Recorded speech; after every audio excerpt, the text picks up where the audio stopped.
इसके साथ ही Alexander invasion भी करेंगे, इनके सिकंदर का आक्रमण भी। तो सबसे पहले आपको मैं एक बात बताता हूँ यहाँ पे।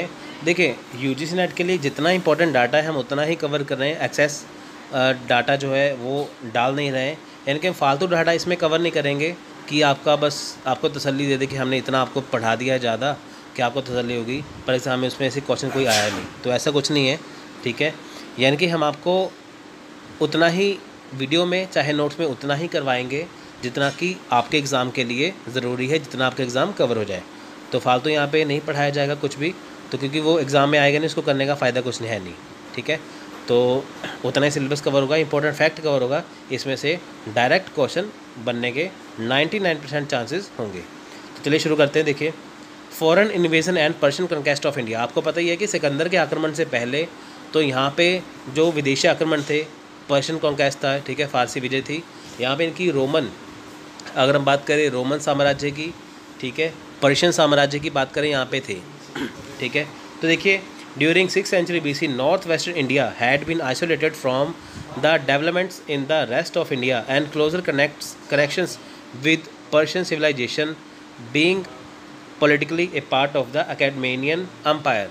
अब देखिए 6वीं शताब्दी ईसा पूर्व क्या आएगी, 6ठी शताब्दी BC में क्या हुआ कि जो पूरा भारत था, इनकी जो पूरा इंडिया था, उसमें से जो वेस्टर्न इंडिया था हमारा, जो पश्चिमी भारत था, जो वेस्टर्न इंडिया था, ठीक है, वो पूरे भारत से जो भी पूरे भारत में, इनके पूरे इंडिया में जो भी इंसिडेंट हो रहे थे, जो घटनाएं हो रही थी, उससे जो वेस्टर्न इंडिया था वो अलग हो गया था। यानी कि पूरे भारत में जो कुछ भी हो रहा है उसमें कुछ लेना देना नहीं था, वेस्टर्न इंडिया में कुछ और ही चल रहा था, ठीक है। तो इनके बहुत ज़्यादा क्लोजली जो कनेक्शन थे, क्लोजर कनेक्शन थे जो भारत के जो, ठीक है। बात की अगर मैं आपको यहाँ पे बात करूँ पश्चिमी भारत की, तो यहाँ पे आप ये देख सकते हैं कि जो भारत का पश्चिम है, जैसे पाकिस्तान है पश्चिम में, और पाकिस्तान है पश्चिम में, जो अफ़गानिस्तान है, यहाँ पे जो पश्चिम है भारत, उसकी बात मैं यहाँ पे कर रहा हूँ, ठीक है। आप यहाँ पे जो महाराष्ट्र हो गया, गुजरात हो गया, ये पूरा जो पश्चिमी वाला भाग है ना पाकिस्तान वाला, इसकी बात मैं यहाँ पे आपको करूँगा, ठीक है। तो मेनली बात यहाँ पे अफ़गानिस्तान पाकिस्तान वाले एरिया की हो रही है, जो इंडिया में था उस टाइम पे। आप देखें जो उस टाइम पे जब पर्शियन, यानी कि जो पर्शिया का मतलब है आज का ईरान, पर्शियन को ईरानियन भी कहते हैं, ठीक है। उस समय क्या था कि जब सिकंदर ने आक्रमण किया था, यहाँ पे पर्शियन लोगों का ज़्यादा राज था, ठीक है। तो आप देख सकते हैं कि जो लोग थे, जो हमारा जो वेस्टर्न इंडिया था, उनके ऊपर जो शासन किसका था, पर्शियन सिविलाइजेशन का था। क्योंकि देखिए जो पर्शिया से जब यहाँ पे राजा ने जब यहाँ पे कब्ज़ा किया, तो काफ़ी मात्रा में यहाँ पे जो लोग थे वो यहाँ पे रहने लग गए थे, उनकी सिविलाइजेशन यहाँ पे आ गई थी। A little before 530 BC Cyrus crossed the Hindu Kush mountain and receive tributes from the tribes of Kamboj, Gandhara and the trans Indus region. देखिए कि अगर हम बात करें यहाँ पे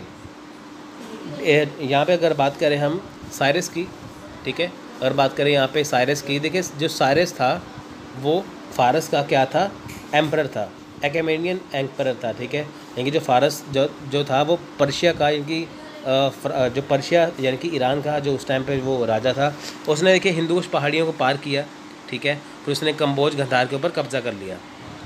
उसके बाद during the life time of Buddha the powerful Achaemenian emperor of Persia Darius one captured a portion of Punjab and Sindh में। देखिए जब बुद्ध का जीवन काल था, इनके जब बुद्ध थे यहाँ पे, उनके दौरान क्या हुआ, जो डेरियस वन था, ठीक है। यहाँ पे देखिए बात हो रही है पर्शिया की, यानी कि जब पर्शिया, इनके जो ईरान थे, ईरानी लोगों ने यहाँ पे कब्जा कर लिया था इंडिया के ऊपर, ये उनकी बात हो रही है।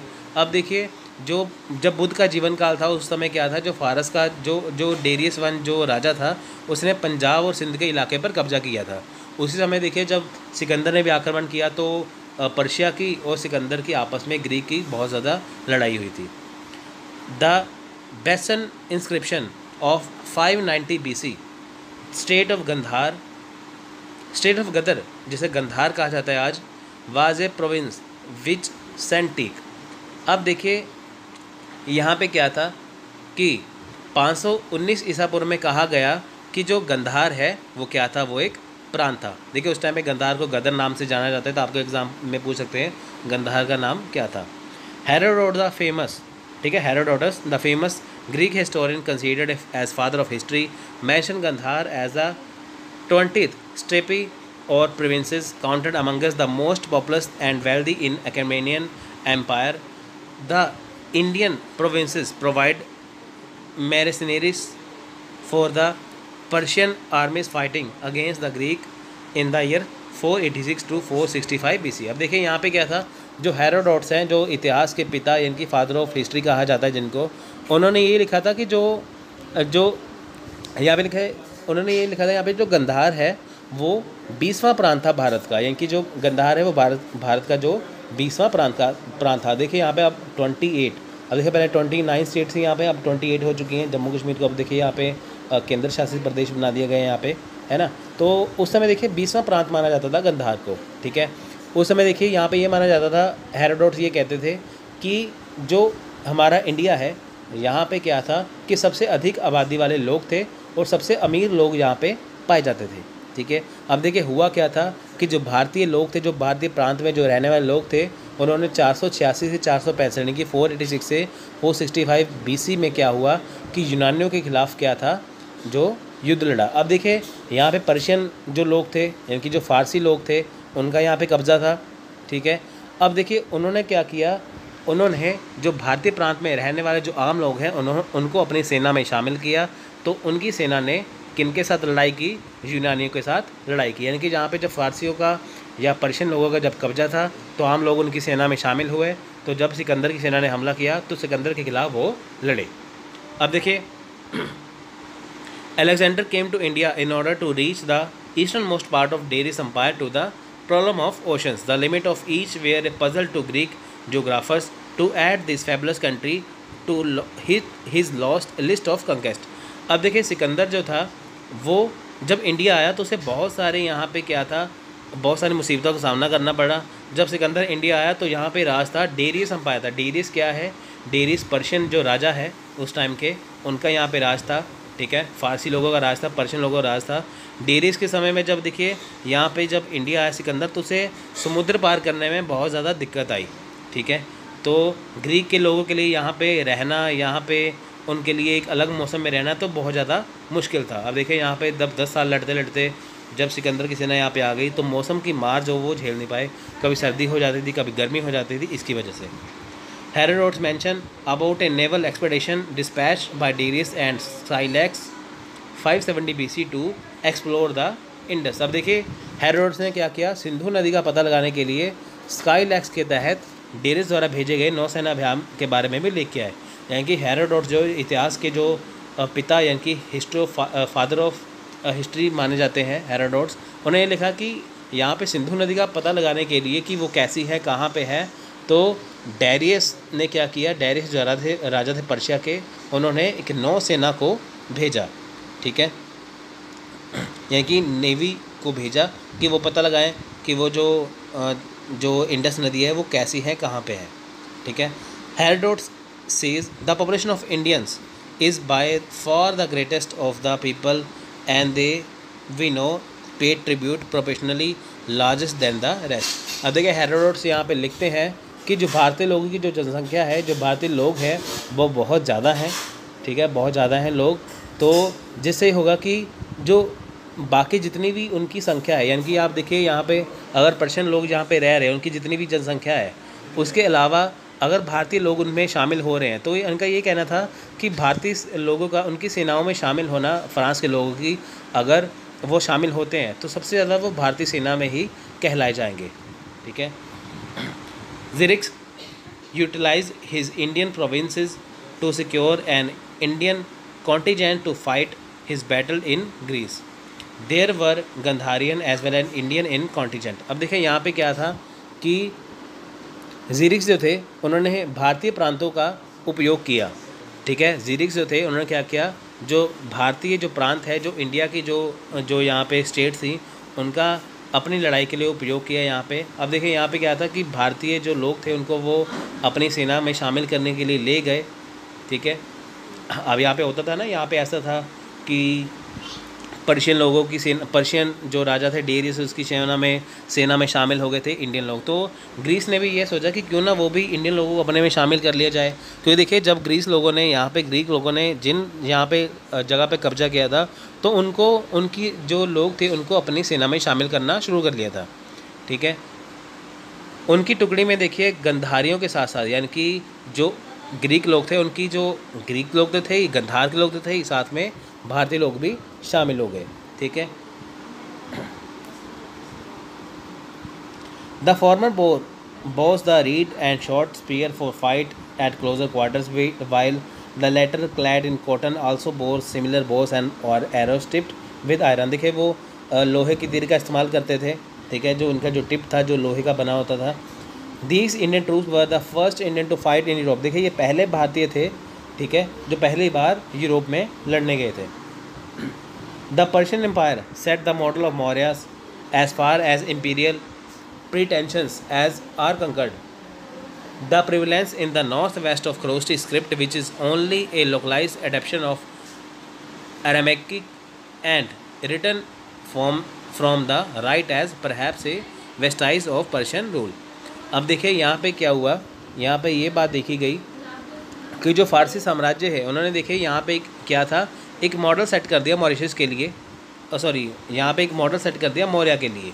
ठीक है, मौर्यन लोगों के लिए क्या किया, यहाँ पे एक उन्होंने मॉडल सेट कर दिया, एक शाही ढोंग रख दिया। यहाँ पे ये रखा कि अगर मौर्य जो शासन है उनके अगर मौर्य का जो राजा है वो अगर नंदवंश का जो राजा है, उस समय नंदवंश का राज था, उस समय ये देखा गया कि अगर मौर्य साम्राज्य का इंडिया में कब्जा है तो भारत के वेस्ट में किनका कब्जा है। ठीक है, फ्रांस का। ठीक है, भारत के वेस्ट में किनका कब्जा है। ठीक है, वहाँ पे कब्जा है पर्शिया का। पर्शिया मैंने कि यहाँ पे आज का ईरान। ठीक है फ्रेंड्स, तो जो ख्रोष्टी स्क्रिप्ट है, देखिए सबसे पहले यहाँ पे देखिए कि जो नॉर्थ वेस्ट है हमारा इंडिया का, ठीक है, जो हमारा नॉर्थ वेस्ट है इंडिया का, यहाँ पे ख्रोष्टी स्क्रिप्ट है जो पाई जाती थी। ठीक है, अब देखिए बात करते हैं हम अलेक्जेंडर इन्वेजन की।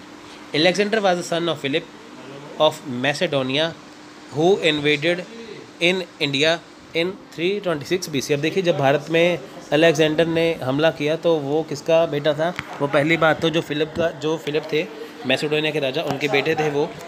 ठीक है, पहली बात तो ये है कि जो अलेक्जेंडर है वो मैसेडोनिया के राजा फिलिप के बेटे थे। उन्होंने 326 BC में यहाँ पे भारत पे हमला किया। At the time north west India was split into a number of small independent states like Taxila, Punjab, Gandhara etcetera. अब देखिए जब सिकंदर ने भारत पर आक्रमण किया तो उसने, ठीक है, उसने तक्षशिला है, पंजाब है, गंधार पर कब्जा कर लिया। अब देखिए यहाँ पे क्या हुआ कि जब सिकंदर ने भारत पर हमला किया, अलेक्जेंडर ने जब हमला किया यहाँ पे, तो उस समय क्या था, तक्षशिला और गंधार ने क्या किया, अपना साम्राज्य बिना लड़े ही सिकंदर को दे दिया।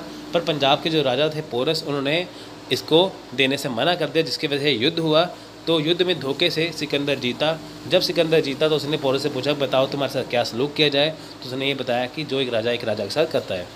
तो आप ये देखिए कि उनकी, यानी कि पंजाब के जो राजा पोरस थे, उनकी बहादुरी से वो इतना मतलब कि वो प्रसन्न हो गए, इतना खुश हो गए, तो उन्होंने उनका जो राज्य है उनको वापस दे दिया। Except Porus who fought the famous battle of Hydaspes with Alexander, all other king submit meekly. अब देखिए जो सिकंदर और पोरस की जो लड़ाई थी वो जेलम नदी के किनारे हुई थी। अब जेलम नदी का नाम देखिए ग्रीक भाषा में हाइडेस्पस है, क्योंकि जो ग्रीक जो लोग थे उनको जेलम नदी, जो जेलम नाम था वो बोलने में दिक्कत आ रही थी, जो इसलिए उन्होंने जेलम नदी का नाम हाइडेस्पस रखा। तो एग्जाम में सीधे क्वेश्चन पूछते हैं कि बैटल ऑफ हाइडेस्पस किन दो राजाओं के बीच में हुई है, तो आंसर है अलेक्जेंडर एंड पोरस। ठीक है, अब देखिए जो जितने भी जो राजा थे उन्होंने अपने आप ही अपना राज्य बिना लड़े ही दे दिया। जैसे अंबी है, अंबी है, ठीक है, तक्षशिला का राजा है, उन्होंने सीधे ही अपना राज्य है जो बिना लड़े ही उनको दे दिया सिकंदर को। ठीक है, later impress by Porus Alexander reinstated him in power. देखिए यहाँ पे बताया गया है कि पोरस से प्रभावित हो गए, इम्प्रेस हो गए, सिकंदर ने उनको उनका राज्य वापस दे दिया। Then Alexander capture the tribal. देखिए तब सिकंदर ने जो ट्राइबल एरिया इसके ऊपर कब्जा कर लिया। अब देखिए यहाँ पे आपको लगता होगा कि मैं आपको सिर्फ थोड़ा सा पढ़ा रहा हूँ सिकंदर के बारे में। अब देखिए यहाँ पे लिखा नहीं है, पर आपको फिर भी मैं कुछ एक्स्ट्रा नॉलेज दूंगा जिसको आप लिख सकते हैं। ठीक है, अब देखिए जब सिकंदर ने भारत पर हमला किया 326 यानी कि 326 में किया, BC में किया, उस समय भारत पर जो राजा थे वो राजा मगध के जो राजा थे वो थे नंद वंश का उस टाइम पे राज था, वो थे राजा धनानंद, यानी कि धनानंद जो नंद वंश के राजा थे उनका यहाँ पे राज था। तो उस टाइम पे देखिए कि बहुत सारी ऐसी बातें हैं कि जिसकी वजह से सिकंदर को वापस जाना पड़ा। पहली बात तो ये कि सिकंदर की सेना को लड़ते हुए 10 साल हो चुके थे, जिनकी वजह से जो सिकंदर की सेना थी उनको अपने घर वालों की याद आती थी, अपने बीवी बच्चों की याद आती थी, जिसकी वजह से उनकी हिम्मत टूटने लगी थी, वो भी घर वापस जाना चाहते थे। दूसरी बात ये कि यहाँ पे जो मौसम है, कभी सर्दी है कभी गर्मी है, वो ना तो अधिक, कभी यहाँ पे गर्मी पड़ रही है कभी यहाँ पे सर्दी अधिक पड़ रही है, तो वो उसे झेल नहीं पा रहे थे, उनकी स्किन जो है वो फट रही थी। ठीक है, कभी मौसम शुष्क हो रहा है, तो ऐसे करके वो मौसम से भी प्रभावित थे। पहली बात तो घर की याद थी, दूसरी बात मौसम था, तीसरी बात ये थी कि उनको ये था उसकी जो तकरीबन जो सेना थी वो पैदल सेना थी सिकंदर की। अब यहाँ पे आपको पता है कि जो नंदवंश के राजा थे यहाँ पे फेमस था कि उसकी 2 लाख की सेना है, 5,000 उसके पास हाथियों की सेना है। तो वो डर गए कि हाथियों की सेना भी है उसके पास, तो वो कितना पावरफुल राजा होगा, है ना। तो इसकी वजह से तो इनकी हिम्मत और ज़्यादा टूट गई, जिसकी वजह से उन्होंने युद्ध नहीं किया, तो उन्होंने वापस जाना ही बेहतर समझा। अब आपसे ये प्रश्न नहीं है कि सिकंदर ने भारत पर ही हमला क्यों किया, क्योंकि देखिए सिकंदर पूरी दुनिया पर कब्ज़ा करना चाहता था, वो चाहता था कि पूरी दुनिया पर कब्ज़ा हो। तो उस समय ये बात फेमस थी कि जो भारत का जो बंगाल की खाड़ी है, ठीक है, जो बे ऑफ बंगाल है, वो दुनिया का एंड माना जाता था। तो सिकंदर चाहता था कि मैं भारत की जो दुनिया का एंड है बे ऑफ बंगाल, उसको देखना चाहता हूँ, जिसकी वजह से सिकंदर ने ये सोचा कि अगर वो बे ऑफ बंगाल के ऊपर कब्जा कर ले तो ये माना जाएगा कि उसका पूरी दुनिया पर कब्जा है। तो बस उसको दुनिया का एंड देखना था, बंगाल की खाड़ी देखनी थी, दुनिया का एंड देखना था, जिसकी वजह से उसने भारत पर हमला किया था।